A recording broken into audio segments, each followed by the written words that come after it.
Dear students, आज हम बात करेंगे हीमोग्लोबिन की, जो कि एक रेस्पिरेटरी पिगमेंट होता है जो कि हमारे ब्लड में आरबीसीज में प्रेजेंट होता है और वो ट्रांसपोर्ट करता है ऑक्सीजन को between the different cells from the lungs via blood.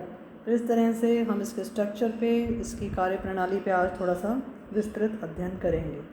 Haemoglobin को हम Hb या Hgb लिखते हैं, जो कि आयरन कंटेनिंग ऑक्सीजन होता है, रेस्पिरेटरी पिगमेंट होता है, एक तरह का मेटालोप्रोटीन होता है हमारी रेड ब्लड सेल्स में, जो कि हमारे ब्लड में प्रेजेंट होती हैं। सभी वर्टिब्रेट्स में ये प्रेजेंट होता है, एक्सेप्शन होती है एक फ़िश की फैमिली है कैनिसाइथिडी, और कई तरह के इनवर्टिब्रेट्स में भी ये नहीं होता है। हीमोग्लोबिन जो होता है ये ब्लड में कैरी करता है ऑक्सीजन का लंग्स या गिल्स से to the rest of the body, जो कि टिश्यूज़ हैं, तो वो रिलीज़ करेगा ऑक्सीजन को, जिससे कि एरोबिक रेस्पिरेशन का जो प्रोसेस है वो परमिट हो सके, एनर्जी प्रोवाइड हो सके, फंक्शंस हमारे सेल्स कर सकें, मेटाबॉलिज्म कर सकें। तो एक हेल्दी इंडिविजुअल में अगर हम देखें तो हीमोग्लोबिन 100 ml में 12 to 20 ग्राम्स तक होना चाहिए। और ये जो हीमोग्लोबिन होता है इसको हम हीमोग्लोबिनोमीटर से हम इसको लैब में मेजर करते हैं। मैमल्स की अगर हम बात करें तो जो प्रोटीन्स हैं वो 96% तक कॉन्स्टिट्यूट करते हैं रेड ब्लड सेल्स के ड्राई कंटेंट में, और 35% टोटल कंटेंट होता है इंक्लूडिंग वाटर। तो इस तरह से हीमोग्लोबिन एक ऑक्सीजन बाइंडिंग जो कैपेसिटी होती है पर ग्राम में अगर हम देखें तो 1.34 ml ऑक्सीजन पर ग्राम इससे बाउंड करता है। तो इंक्रीज़ होता है total blood oxygen capacity 74 times compare to dissolve oxygen जो ब्लड में होता है।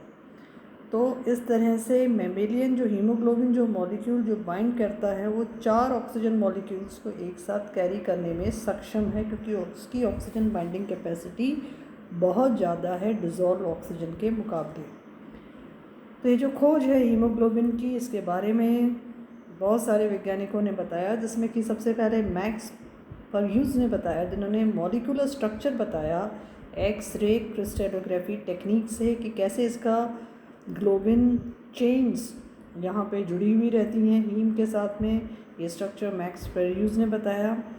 ये जो वर्क हुआ उसके बाद में जॉन कैंड्रू ने इसकी स्टडी की, ग्लोबुलर जो प्रोटीन्स इसमें प्रेजेंट होती हैं हीमोग्लोबिन में, उनकी संरचना कैसी होती है और जो रोल होता है हीमोग्लोबिन का ब्लड में, वो सबसे पहले क्लाउड बर्नर ने बताया था। तो नोबेल प्राइज़ दिया गया था जॉन कैंड्रू और मैक्स परह्यूज को 1962 में केमिस्ट्री में। तो उन्होंने हीमोग्लोबिन के स्ट्रक्चर के ऊपर बहुत ज़्यादा बताया था कि कैसे ग्लोबुलर प्रोटीन्स होती हैं, कैसे हीमोग्लोबिन का जो स्ट्रक्चर होता है वो प्रेजेंट होता है।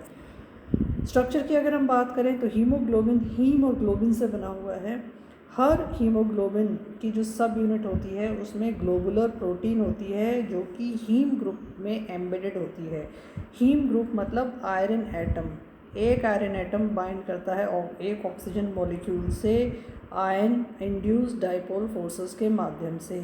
हीमोग्लोबिन जो है वो क्वाटरनरी स्ट्रक्चर के रूप में प्रेजेंट है, जिसमें बहुत सारे मल्टी सब यूनिट ग्लोबुलर प्रोटीन्स होती हैं।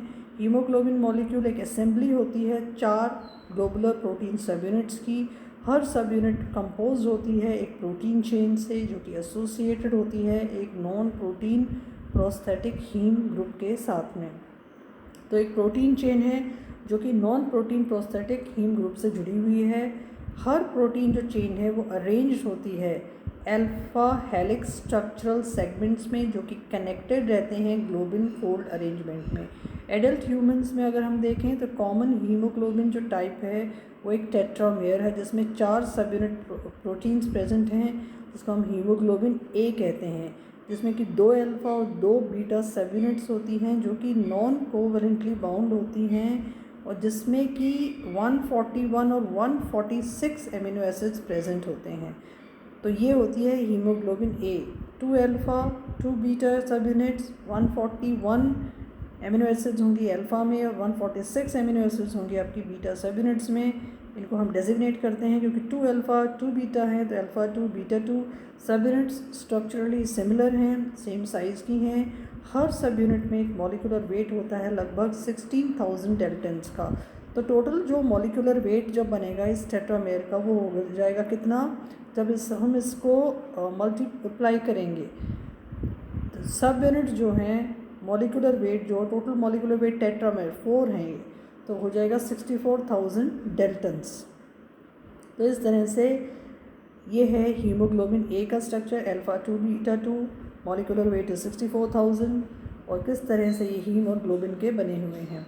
तो इसको इस तरह से अगर हम डायग्रामेटिक स्ट्रक्चर से देखें तो ऑरेंज में तो आपको दिखाई दे रही है इसकी बीटा चेन, और पर्पल में आपको अल्फ़ा चेन दिखाई दे रही है। अल्फ़ा चेन 2 हैं, बीटा चेन भी आपकी 2 हैं। बीच में देखिए आप यहाँ पे आयरन प्रेजेंट है। अगर हम इसको देखें तो आयरन कनेक्टेड है 4 यहाँ पे पायरोल ग्रुप से, पोरफायरिन ग्रुप से। आयरन जो है पोरफायरिन बनाएगा। पायरोल रिंग्स चारों तरफ इसके ग्लोबिन्स की अटैच रहती हैं। तो इस तरह से इसका स्ट्रक्चर है। स्टेट्स की अगर हम बात करें तो 2 स्टेट्स में पाया जाता है, आर और टी स्टेट, या कन्फर्मेशंस में पाया जाता है। ऑक्सीजन ज़्यादा जुड़ेगा हीमोग्लोबिन के आर स्टेट में, और जो तो क्या बनाएगा oxy haemoglobin. D oxy haemoglobin या डिसोसिएशन जो होगा वो टी स्टेट में ज़्यादा होता है। तो आर स्टेट और टी स्टेट होगी। तो मेन जो काम होता है हीमोग्लोबिन का वो कैरी करना, ट्रांसपोर्ट करना ऑक्सीजन का है। बाइंडिंग जो होगी ऑक्सीजन की वो हीमोग्लोबिन से वो कोऑपरेटिव बाइंडिंग प्रकार की है। बाइंडिंग और जो रिलीज़ होता है ऑक्सीजन का हीमोग्लोबिन से लंग्स और टिश्यूज़ में, वो ट्रांजिशन की वजह से होता है, क्योंकि जो लो ऑक्सीजन जो एफिनिटी होती है टी स्टेट की, और जो हाई ऑक्सीजन एफिनिटी होती है आर स्टेट की, जिसको हम कहते हैं रिलैक्स स्टेट। तो टी स्टेट में लो ऑक्सीजन एफिनिटी होती है, टेंस स्टेट होती है। क्यों होती है? क्योंकि यहाँ पे डिसोसिएशन होगा ऑक्सी हीमोग्लोबिन का, तो वो डी ऑक्सी हीमोग्लोबिन बनेगा। तो that is your T state या low oxygen affinity. High oxygen affinity हम कहेंगे आर स्टेट या रिलैक्स स्टेट में है, जिसमें कि ऑक्सी हीमोग्लोबिन का फॉर्मेशन होगा। ट्रांसपोर्टेशन कैसे होता है? एफिनिटी जो होती है ऑक्सीजन की हीमोग्लोबिन से वो अफेक्टेड रहती है पीएच से, और 2,3-BPG 2,3-बाइफॉस्फोग्लिसरिक एसिड से। जब लो होता है पीएच और हाई होता है आपके बीपीजी, तो CO2 जो प्रेजेंट होता है टिश्यूज़ में वो फेवर करेगा टी स्टेट को, और ऑक्सीजन वहाँ से रिलीज़ हो जाएगा, क्योंकि डिसोसिएशन हो गया है, डी ऑक्सी हीमोग्लोबिन का फॉर्मेशन हो गया।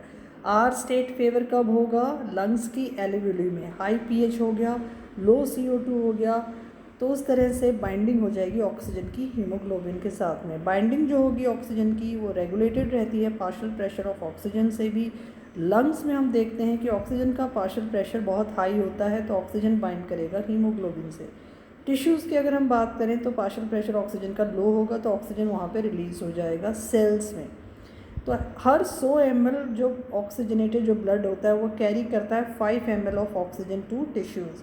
बाइंडिंग जो होती है फर्स्ट ऑक्सीजन मॉलिक्यूल की हीम यूनिट से 1 subunit of the deoxy haemoglobin जो कि टी स्टेट से है, जिससे कॉन्फर्मेशनल चेंज होता है, जिससे कि इंक्रीज़ होती है एफिनिटी, जिससे कि सेकेंड मॉलिक्यूल बाइंड करता है बहुत रैपिडली। तो बाइंडिंग होती है 4th मॉलिक्यूल की अकर करती है, जो कि ऑलरेडी आर स्टेट में है। तो जो बाइंडिंग होती है ऑक्सीजन की हीमोग्लोबिन से वो सिग्मॉइड कर्व दिखाती है। ये जो बाइंडिंग होती है ऑक्सीजन की हीमोग्लोबिन से ये एलोस्टेरिक बाइंडिंग होती है, क्योंकि जो बाइंडिंग होती है एक साइड की इफेक्ट करती है बाइंडिंग दूसरी साइड पे, एफिनिटी जो होंगी बाइंडिंग साइड पे। पल्स ऑक्सीमीटर के द्वारा हम मेजर करते हैं कि कितना अमाउंट ऑफ ऑक्सीजन प्रेजेंट है हमारे ब्लड में, जो कि हम कोरोना टेस्ट में भी हम ऑक्सीमीटर से इसको मेजर करते हैं। Transportation of CO2 20 to 25% CO2 या कार्बन डाइऑक्साइड जो ट्रांसपोर्ट होगा वो बाउंड करेगा हीमोग्लोबिन से कार एमिनो हीमोग्लोबिन के रूप में। टिश्यूज़ में जब पार्शियल प्रेशर CO2 का ज़्यादा है तो वहाँ पे बाइंडिंग होती है CO2 की, और एल्वियोली में डिसोसिएशन होता है कार्ब एमिनो हीमोग्लोबिन का high partial pressure of oxygen से और लो पार्शियल प्रेशर ऑफ CO2 की वजह से। जो आपका CO2 जो रेस्ट बचा हुआ है वो ट्रांसपोर्टेड होता है बाई कार्बोनेट के रूप में, जिसको कि फैसिलिटेट करता है कार्बोनिक एनहाइड्रेज एंजाइम। हर 100 ml D oxygenated blood carry करता है 4 ml CO2 alveoli of lungs में। हीमोग्लोबिन ट्रांसपोर्ट करता है नाइट्रिक ऑक्साइड बाउंड को ग्लोबिन प्रोटीन में, वो बाइंड करता है थायरोल ग्रुप प्रेजेंट जो होते हैं ग्लोबिन चेन में। कार्बन मोनोऑक्साइड भी बाइंड करता है हीमोग्लोबिन से और फॉर्म करता है carboxy haemoglobin complex. Haemoglobin 250 times ज़्यादा एफिनिटी दिखाता है कार्बन मोनोऑक्साइड से देन ऑक्सीजन, इसलिए अगर थोड़ा सा भी कॉन्सेंट्रेशन है कार्बन मोनोऑक्साइड का वो इफ़ेक्ट कर सकता है बाइंडिंग ऑक्सीजन की। अगर इंस्पायरिंग एयर में कार्बन मोनोऑक्साइड की मात्रा ज़्यादा है तो हमारा हीमोग्लोबिन कार्बन मोनोऑक्साइड से ज़्यादा जुड़ेगा तो कार्बोक्सी हीमोग्लोबिन बनाएगा, जिससे हमें चक्कर आएंगे, नौसिया होगा। उससे हमारा ब्लॉकेज हो जाता है 20% तक एक्टिव बाइंडिंग साइट ऑक्सीजन की। इवन इन स्मोकिंग अगर हम देखें तो वो बाइंडिंग साइट हमारी ब्लॉक हो जाती हैं, क्योंकि एफिनिटी ज़्यादा होती है हमारे हीमोग्लोबिन की कार्बन मोनोऑक्साइड से इन कंपैरिजन टू ऑक्सीजन। तो अगर आपके एयर में कार्बन मोनोऑक्साइड और ऑक्सीजन प्रेजेंट है तो एफिनिटी हीमोग्लोबिन की कार्बन मोनोऑक्साइड से ज़्यादा होगी। कुछ डिसऑर्डर्स रिलेटेड होते हैं हीमोग्लोबिन से, जैसे कि उनमें एक है सिकल सेल एनीमिया।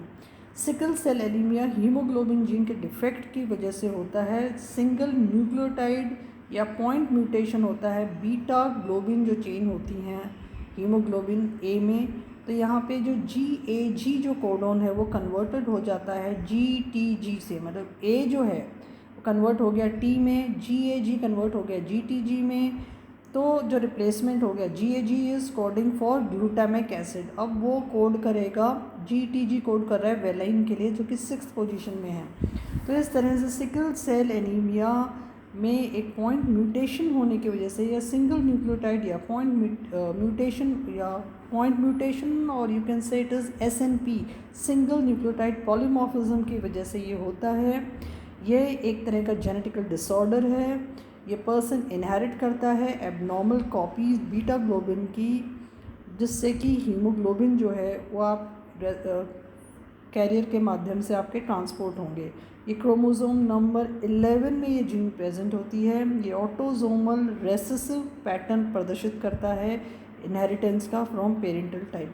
तो यहाँ पे RBC जो कि बाइकॉन्वेक्स प्रकृति की होती हैं वो यहाँ पे सिक्कल नुमा दिखाई देती हैं। तो सिक्कल शेप्ड आकृति की हो जाती हैं हमारी red blood cells instead of normal biconvex cell.